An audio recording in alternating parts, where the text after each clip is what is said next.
Welcome to special debate. This is Satish. Sunita Williams, Butch Wilmore రాకకు ముహూర్తం fix అయింది. భారత కాలమానం ప్రకారం మంగళవారం ఉదయం 8 గంటల 15 నిమిషాలకి సునీత తిరిగి ప్రయాణం అవుతారు. భారత కాలమానం ప్రకారం మార్చి 19న భూమి మీదకి సునీత, బుచ్ రానున్నారు. బుధవారం ఉదయం 3 గంటల 27 నిమిషాలకు ఫ్లోరిడా తీరం వద్ద దిగనున్నారు. సునీత విల్మోర్ను తీసుకొచ్చేందుకు రాల్సీలోకి వెళ్లిన స్పేస్ ఎక్స్ వ్యోమనౌక క్రూ డ్రాగన్ ఆదివారం విజయవంతంగా భూకక్షలోని ISSతో అనుసంధానమైంది. క్రూ 10 మిషన్లో వెళ్లిన 4 వ్యోమగాములు ఒక్కొక్కరిగా అంతరిక్ష కేంద్రంలోకి ప్రవేశించారు. దీంతో సునీత రాకకు మార్గం సుగమమైంది. ఈ మేరకు రిటర్న్ షెడ్యూల్ను నాసా తాజాగా ప్రకటించింది. వీటి నేపథ్యంలో ఇప్పుడు ఏం జరగబోతోంది? ప్రధానంగా సునీత విలియమ్స్ అలాగే బుచ్ విల్మోర్ రాక లాంఛనమైన అసాధారణ వేగంతో దూసుకొచ్చే అంతరిక్ష నౌక వేగం ఎలా తగ్గుతుంది? బగ్గుమనే ఉష్ణోగ్రతలను తట్టుకొని సురక్షితంగా ల్యాండ్ అవుతుందా? 9 నెలల తర్వాత సునీత విలియమ్స్ సురక్షితంగా వచ్చేస్తారా? అసలు ఈ రిటర్న్ జర్నీ సాఫీగా జరుగుతుంది, ఎదురయ్యే సవాలేంటి? వీటన్నిటికి సంబంధించి, ఈ రంగానికి సంబంధించి విశిష్ట నిపుణులుగా ఉన్న వ్యక్తులతో మనం మాట్లాడబోతున్నాం. స్పెషల్ డిబేట్లో భాగంగా మనతో పాటు పాల్గొంటున్నారు 10 TV స్టూడియోలో ఇస్రో రిటైర్డ్ అసోసియేట్ డైరెక్టర్గా ఉన్న శేషగిరిరావు గారు, అలాగే Birla planetarium retired director Siddharth గారు కూడా ప్రత్యేకంగా డిబేట్లో జాయిన్ అవుతున్నారు. రైట్, శేషగిరిరావు గారు, అందరూ ఆతృతగా ఎదురు చూస్తున్నారు. అంతకుముందు సునీత విలియమ్స్ వెళ్ళటం, రావడం ఆలస్యం అవడం అనేది కొద్ది రోజులు చర్చ జరిగింది. బట్ కొంత దాన్ని మర్చిపోయారు. కానీ 9 నెలలు అక్కడ ఉండిపోవటం, మళ్ళీ ఇప్పుడు ఒక స్పేస్ షటిల్ పంపించడం, మళ్ళీ ఇప్పుడు వస్తుండడం, ఇదంతా కూడా అందరిలో ప్రపంచం అంతా ఆసక్తిగా ఎదురు చూస్తోంది. అంటే ఏ విధంగా వస్తారు, రిటర్న్ జర్నీ సాఫీగా సాగుతుందా లేదా అని మీరేం చెప్తారు సార్? అంటే సునీత విలియమ్స్, బుచ్ విల్మోర్ రాక లాంఛనమైనా సాఫీగా వచ్చేస్తారా? అందరికీ నమస్కారం అండి. నమస్తే sir. Sunita Williams, Wilmore Dragon Crew 9లో దాంతోపాటు ఆడిద్దరితో పాటు అంతకుముందు క్రూ 9లోకి వచ్చినటువంటి మరో 2 4 కలిసి భూమి మీదకి రావటం అనేది 100% విజయవంతం అవుతుంది. ఎందుకంటే ఈ డ్రాగన్ క్రూ అనే స్పేస్ మాడ్యూల్ అనేక సార్లు టెస్ట్ చేయబడింది. ఇది 1-2 సార్లు వెళ్ళి రావటం కాదు, దాదాపు 49 సార్లు వెళ్ళారు. అంటే ప్రతిసారి క్రూ తీసుకువెళ్ళారని కాదు, 49 సార్లు తీసుకెళ్ళి అక్కడ అనుసంధానం చేసి తీసుకొచ్చారు. ఈ క్రూ 9 రావటం ద్వారా ఏమవుతుంది అంటే మరొకసారి ఈ యొక్క క్రూ 9 డ్రాగన్ అనే క్యాప్సుల్ని విజయవంతంగా ఎలా తీసుకొస్తారనేది ప్రదర్శింపబడుతుందని అనుకోవచ్చు. ఇది లాంఛనమే అని నేను చెప్తాను. అంటే మరి 9 నెలలు ఆమె అక్కడ ఉండిపోయారు కదా, గతంలో ఈ తరహా ప్రయోగం ఏమైనా జరగలేదా? గతంలో ప్రయోగాలు జరిగినాయి. జరగటంతో పాటు ఈ వ్యోమగాములకి నిర్దేశింపబడిన సమయం అంటూ ఉంటుంది. కొందరు 2 నెలలు, కొందరు 3 నెలలు, కొందరు 4 నెలలు, అతి దీర్ఘంగా ఉన్న వాళ్ళు కూడా ఉన్నారు. దాదాపు 740 రోజులు ఉన్నవాళ్ళు కూడా ఉన్నారు. సునీత విలియమ్స్ స్టార్ లైనర్లో వెళ్ళకముందు దాదాపు 300 గంటల ఆవిడికి అనుభవం ఉంది. ఈసారి వెళ్ళినప్పుడు స్టార్ లైనర్లో వెళ్ళి స్టార్ లైనర్ సఫలీకృతం అవుతుందా డాకింగ్లోను, అన్డాకింగ్లోను, తర్వాత వ్యోమగాములను తీసుకురావటం విషయంలోను. ఈ విషయంలో 8 రోజులు అంటూ ఉండటానికి వెళ్ళి దాదాపు 9 నెలలు అక్కడ ఉండిపోయారు. అనుభవపూర్వకంగా ఆమెకి ఉండటానికి ఇబ్బంది లేదు. కాకపోతే 9 నెలలకు సరిపడా సమాయత్తమై వెళ్ళలేదని అనుకోవచ్చు. ఎందుకంటే ఎవరైనా ముందే ఎన్ని రోజులు ఉండాలి సమయం నిర్దేశిస్తారు కాబట్టి వాళ్ళు తీసుకెళ్ళవలసిన వస్తువులు కానివ్వండి, ఆహారం కానివ్వండి, మిగతా చేయవలసిన ప్రయోగాలు కానివ్వండి, అన్నిటికీ సమాయత్తమై వెళ్తారు. ఇవి సమాయత్తమై వెళ్ళినట్టుగా అనిపించదు మనకి, ఎందుకంటే 8 రోజులే కాబట్టి. ఆ తర్వాత సప్లైస్ పంపినప్పుడు వీళ్ళకి సరిపడిన అన్నీ పంపించడం జరిగింది. కాబట్టి ఉండటానికి ఎటువంటి అనుభవపూర్వకంగా ఎటువంటి ఇబ్బంది లేదు. కాకపోతే ఇన్ని రోజులు తీసుకురావటానికి మాత్రం ఆ క్రూ 9 అనే మాడ్యూల్లో వెళ్ళిన 2 ఆ క్రూ 9 అక్కడ దాదాపు 2 నెలల నుంచి 3 నెలల వరకు ఆ క్రూ 9లో నిక్షేపింపబడినటువంటి అనేక రకమైన శాస్త్ర పరికరాలతో ప్రయోగాలు కంప్లీట్ చేయాలి. ఆ తర్వాత ఆ క్రూ 9లో విల్మోర్కి, సునీత విలియమ్స్కి ట్రైనింగ్ అవ్వాలి. ఎందుకంటే సీటు కానివ్వండి, సూటు కానివ్వండి, ఆ తర్వాత మరి ఆరోగ్యానికి సంబంధించిన పరికరాల కనెక్షన్లో కానివ్వండి అవన్నీ సరిచూసుకోవాలి. తర్వాత డిస్ప్లేస్తో ఫెమిలియారిటీ ఉండాలి. వీటన్నిటి కోసం మరి తగిన సమయం వెచ్చించి ఈ లోపల ఆమెకు కూడా కొన్ని శాస్త్ర ప్రయోగాలు నిర్దేశించారు. ఆమెని కెప్టెన్గా చేశారు. ఆమె 60 గంటల స్పేస్ వాక్ చేసి ఒక రకమైన రికార్డు నెలకొల్పారు. ఈ విధంగా చూస్తే సునీత విలియమ్స్ ఇది ఒక ఛాలెంజ్గా తీసుకుని ఈ 9 నెలలు తను నిర్వర్తించిన పనులు విజయవంతంగా చేశారని అనుకోవచ్చు. ఓకే, సిద్ధార్థ్ గారు మీ అంచనా ఏంటి సార్? రిటర్న్ జర్నీ ఎలా ఉండబోతోంది? బాగానే ఉంటుందండి 3 వంతులు. ఎందుకంటే ఇది ఎక్స్పీరియన్స్ చేశారు ముందర కూడా ఇలా అంటాడు కనుక 3 వంతులు ఎవ్రీథింగ్ విల్ గో వెల్. అయితే వచ్చిన తర్వాత ఆవిడకి ఆయనకి they will have to undergo lot of physical and mental therapy also. ఎందుకంటే అక్కడ మైక్రో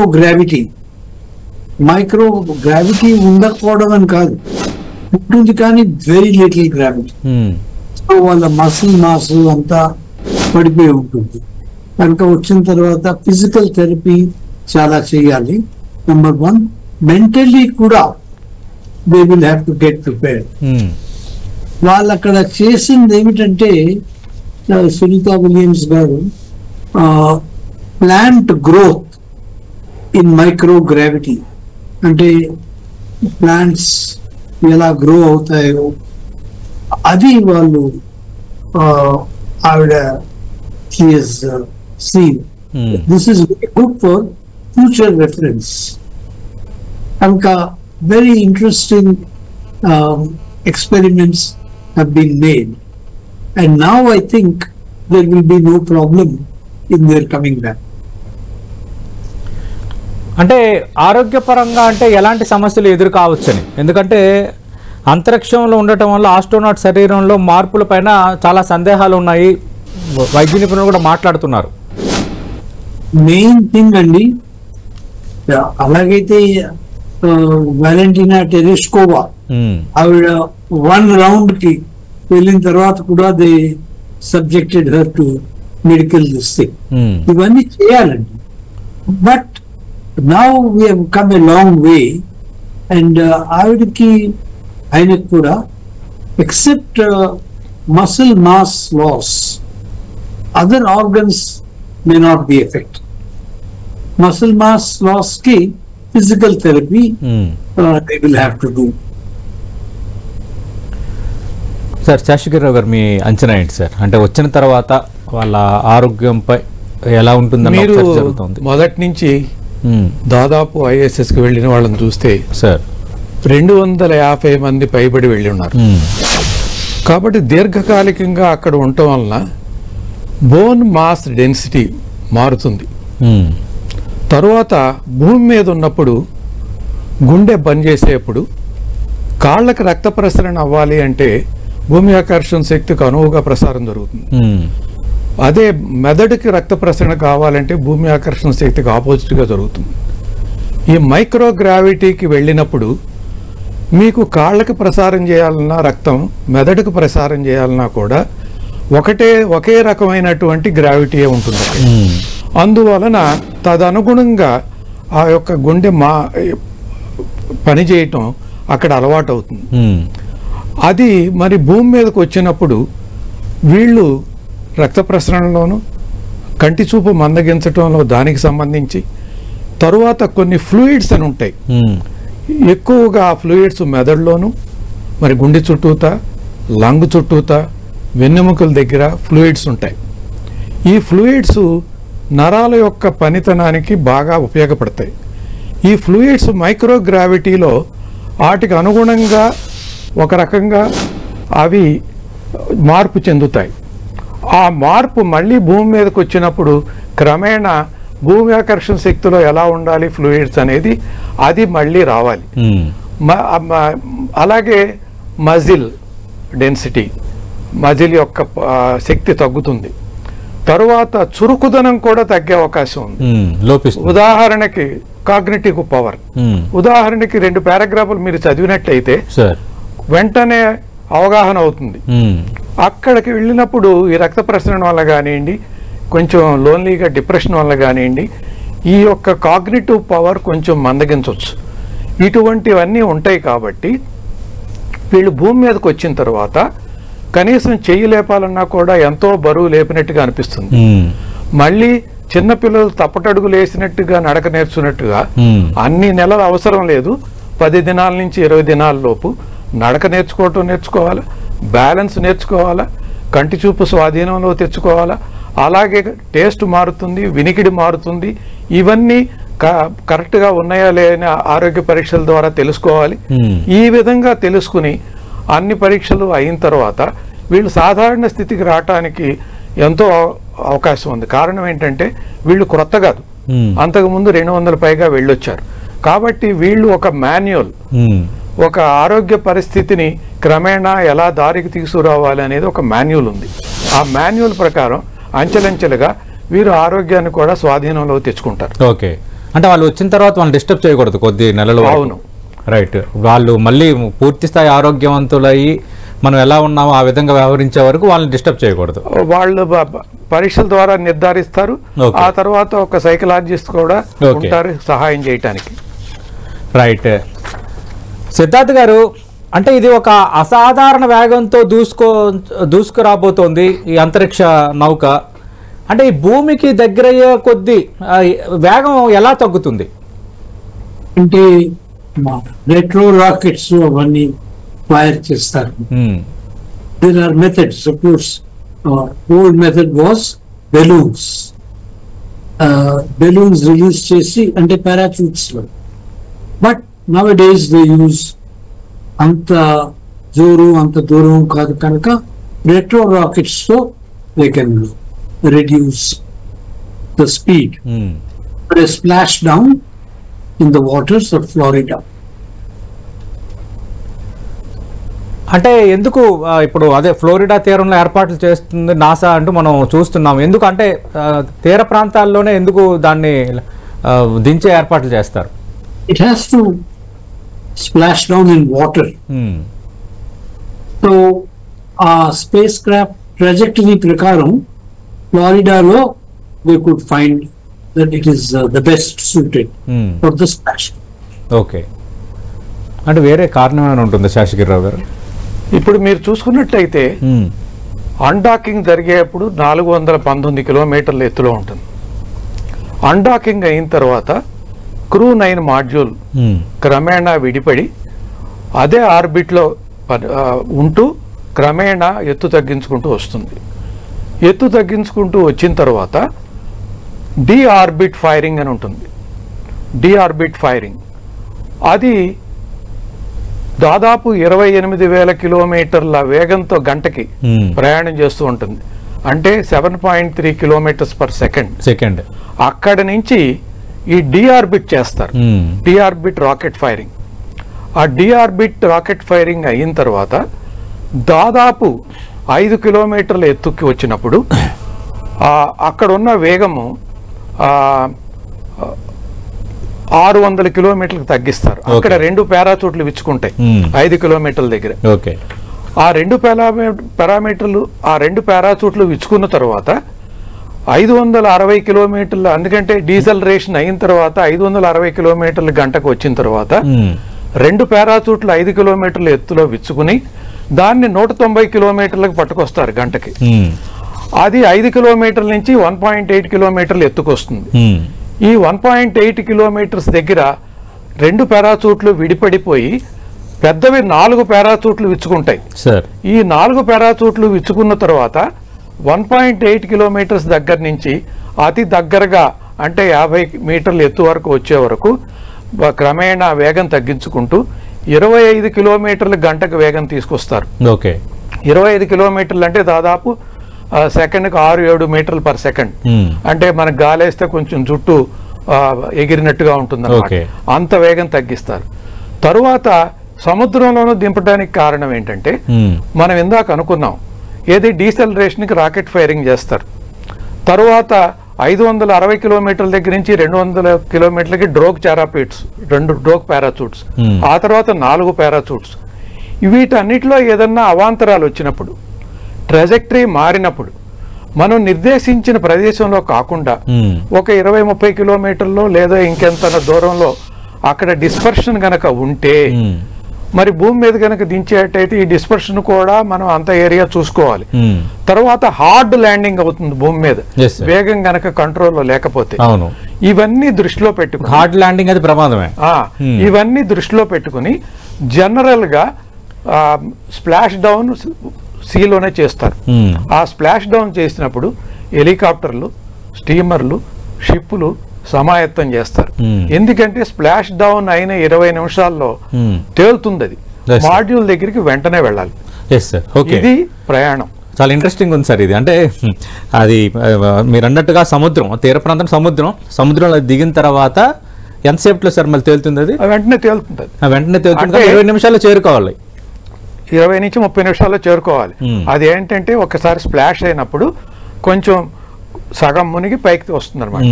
అలా ఆసిలేట్ అవుతూ ఉంటుంది. ఏది సముద్ర ఉపరితలం మీద అలా ఆసిలేట్ అవుతున్నప్పుడు ఈ పక్కన ఉన్నటువంటి షిప్స్ దగ్గరకు చేరి దానికి మోకులు కట్టి ఒక పెద్ద షిప్ దగ్గర తీసుకొస్తారు. తీసుకొచ్చిన తర్వాత అక్కడ ఒక ల్యాచ్ ఉంటుంది. ఆ ల్యాచ్ తీసే ముందు అంతా పరిశీలన చేసి చుట్టూతా ఆ ల్యాచ్ తీసి ఆ తర్వాత ఒక స్ట్రెచర్ లాంటిది లోపలికి తీసుకెళ్లి ఒక్కొక్కళ్ళని తీసుకొచ్చి ఆ చైర్లో కూర్చోబెట్టి వాళ్ళ ఐసోలేషన్ వార్డ్ అని ఉంటుంది, అక్కడికి తరలిస్తారు. ఈ సమయం కూడా చాలా ఎక్కువ, చాలా క్రూషియల్. ఆ 30 నిమిషాల కీలకం. తీసుకురావటం, అక్కడ వాళ్ళకి ఆక్సిజన్ అవన్నీ ఉంటాయి, ఇబ్బంది లేదు. కొన్ని గంటలతో పాటుకి ఏమి ఇబ్బంది లేదు. కాకపోతే వెంటనే సమాయత్తమే తీసుకురావటం అనేది అదొక కర్తవ్యం. రైట్. చాలా ఇంట్రెస్టింగ్ ఫ్యాక్ట్స్ చెప్పారు శేషగిరిరావు గారు. సిద్ధార్థ్ గారు, అంటే ఇక్కడ టెంపరేచర్స్ మీద కూడా చర్చ జరుగుతోంది. అంటే బగ్గుమనే ఉష్ణోగ్రతలను తట్టుకొని సురక్షితంగా ల్యాండ్ అవుతుందా అంతరిక్ష నౌక అన్నది? దానికి ఏమి డిఫికల్టీ కనబడడం లేదండి. బికాస్ చాలా మాటలే it is a well known procedure కనుక that is no real problem. అంటే as they are picked up by helicopters and ships, they go into air-conditioned, pressurized cabins where they will not have any problem. అంటే ఇప్పుడు ఆ temperature కిందకు వచ్చినంత వరకు అలాగే ఉంటుందా? ఎందుకు ఈ అధిక ఉష్ణోగ్రతలు ఇంపాక్ట్ ఉండొచ్చని ఎందుకు ఆ చర్చ వస్తుంది? అది ఏమిటంటేనండి, స్పేస్ క్రాఫ్ట్ దిగుతున్నప్పుడు ఫ్రిక్షన్ విత్ ద అట్మాస్ఫియర్, దానివల్ల it begins to glow. In fact Kalpana చావ్లాకి అదే అయింది. So that's a very unfortunate accident. Generally అలా అవ్వదు. 99% ఏమీ ప్రాబ్లం ఉంది. అంటే సిద్ధార్థ్ గారు, అంటే ఉష్ణోగ్రతలు, అంటే అధిక ఉష్ణోగ్రతలు తట్టుకుని సురక్షితంగా ల్యాండ్ అవుతుందన్న అంశంకి సంబంధించి మీరు అన్నట్టుగా కల్పనా చావ్లా ఇన్సిడెంటే ప్రధాన ప్రాతిపదిక. అంటే అప్పుడు కల్పనా చావ్లా ఇన్సిడెంట్ జరగటం, దురదృష్టవశాత్తు ఆమె మరణించిన ఘటన నేపథ్యంలో ఆ తర్వాత ఏమైనా జాగ్రత్తలు తీసుకున్నారు? ఈ అధిక ఉష్ణోగ్రతలు ఇంపాక్ట్ ఎక్కువగా పడకుండా ఆ భూమి వైపు అంతరిక్ష నౌక వచ్చేటప్పుడు? కల్పనా చావ్లాకి అయింది ఏమిటంటేనండి, అది ఇన్వెస్టిగేట్ చేసిన వారు నాతో స్వయంగా చెప్పారు. రింగ్ అని ఉంటుంది, very light, like a ring, like a washer. అది విరిగిపోయింది. విరిగిపోయి ఆ ఒక ముక్క వచ్చి కొట్టింది. కొట్టడం అంటే it won't be like a missile, but even that was enough to cause the mishap. అటువంటివి ఏమి we don't foresee anything like that. Shashidhar గారు దీనికోసం ఏం చెప్తారు సార్? అంటే టెంపరేచర్ జరుగుతుంది. ఉదాహరణకి భూ వాతావరణంలో ఏ వస్తువు ప్రవేశించిన ఆకాశం నుంచి ఈ యొక్క ఫ్రిక్షన్కి అది అత్యంత వేడికి లోనవుతుంది. ఇప్పుడు ఇందాక అనుకున్నాం, ఈ యొక్క క్రూ డ్రాగన్ 28,000 కిలోమీటర్ల గంటకు ప్రయాణిస్తుందని. అంతే వేగంతో గనక భూ వాతావరణంలో ప్రవేశిస్తే చాలా ప్రమాదం. అందుకనే డీసెలరేషన్ లో దాన్ని 560 కిలోమీటర్ల గంటకి తగ్గించారు.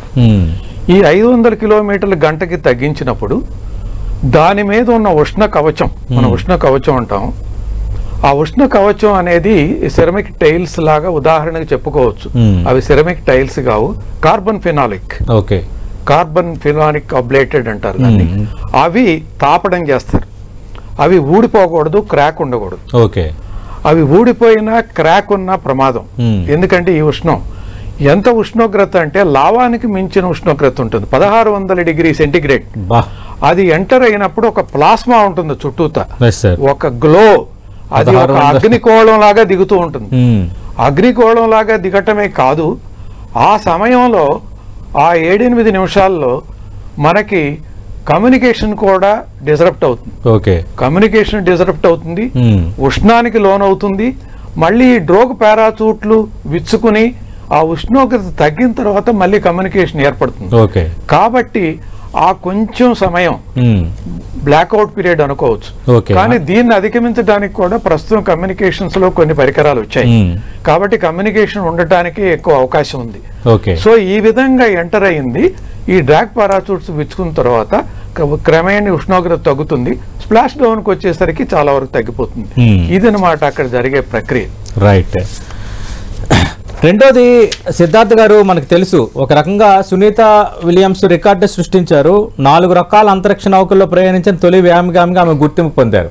అంటే భవిష్యత్తులో ఈ నాసా మీద ఆసక్తి చూపించే వాళ్ళకి కానీ, తర్వాత భవిష్యత్తు ప్రయోగాలకు కానీ ఇది ఎంతవరకు ఉపయోగపడుతుంది? చాలా ఉపయోగం ఉంది. It is matter of great research and record. ఏమిటైంది, సాధారణంగా మైక్రోగ్రావిటీలో హార్ట్ కొంచెం పెద్దదవుతుంది, expand, organs are affected. So to what extent, how they are affected, ఇవన్నీ చాలా ఇంపార్టెంట్. సో ఫర్ ఫ్యూచర్, ప్రస్తుతానికనే కాదు. సో ఇటువంటివన్నీ చాలా we will have I think thousands of pages of records. Yes sir. For future. Right. Siddharth గారు, మీరు శేషగిరిరావు గారు, మనందరం కోరుకుందాం అంతా సురక్షితంగా జరగాలని కోరుకుందాం. మనకి మీలాంటి నిపుణులు, శాస్త్ర సాంకేతిక రంగంలో నిష్ణాతులైన మీలాంటి అందరూ అంచనా వేస్తున్నారు అంత సవ్యంగా జరగాలని. అలాగే గతంలో ఎదురైన అనుభవాల నేపథ్యంలో కూడా అన్ని జాగ్రత్తలు తీసుకున్న పరిస్థితి కూడా కనిపిస్తోంది. కాబట్టి సునీత విలియమ్స్ అలాగే బుచ్ విల్మోర్ మిగతా వారి రాక అంత సవ్యంగా జరగాలి.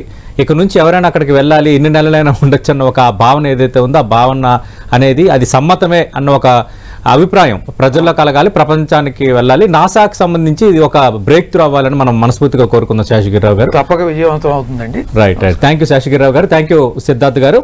రేపు 8:15 ఇది ల్యాండ్ కాబోతుందన్న అంశం నేపథ్యంలో పైన నుంచి వస్తున్నప్పుడు ఇది గంటకు 26,000 కిలోమీటర్ల వేగంతో వస్తుంది. మధ్యలో దాన్ని 560 కిలోమీటర్లు తగ్గించి రాను దాన్ని 25 కిలోమీటర్లు తగ్గించిన తర్వాత సముద్రంలో దిగిన తర్వాత అది తేలియాడుతూ ఉంటుంది. దిగిన తర్వాత 20 నుంచి 30 నిమిషాల లోపు అక్కడికి చేరుకోవాలి అన్న ఒక అత్యంత కీలకం. అంటే ఆ 30 నిమిషాలు కీలకం. అలాగే 7 నిమిషాలు ఈ టెంపరేచర్కి సంబంధించి ఇంపాక్ట్స్ ఏమైనా ఉంటాయన్న తేల్చే 7 నిమిషాలు, ఈ రెండు అత్యంత కీలకమని శాస్త్రవేత్తలు చెప్తున్నారు. ఈ అడ్డంకులు ఏమీ లేకుండా సవ్యంగా అంతా జరగాలని టెన్ టీవీ కూడా మనస్ఫూర్తిగా కోరుకుంటోంది. రేపు వచ్చే మొత్తం కార్యక్రమాన్ని నాసా ప్రత్యక్ష ప్రసారం చేయబోతుందంటూ ప్రకటన నేపథ్యంలో అందరూ ఆసక్తిగా ఎదురు చూడండి. దీనికి సంబంధించి నిపుణుల విశ్లేషణలు అలాగే అందరికంటే భిన్నంగా మరింత అప్డేటెడ్ ఇన్ఫర్మేషన్ అందించడానికి టెన్ టీవీ సిద్ధంగా ఉంది. ఇది వాటి special debate. Thank you Siddharth గారు, థ్యాంక్ యూ శేషగిరిరావు గారు.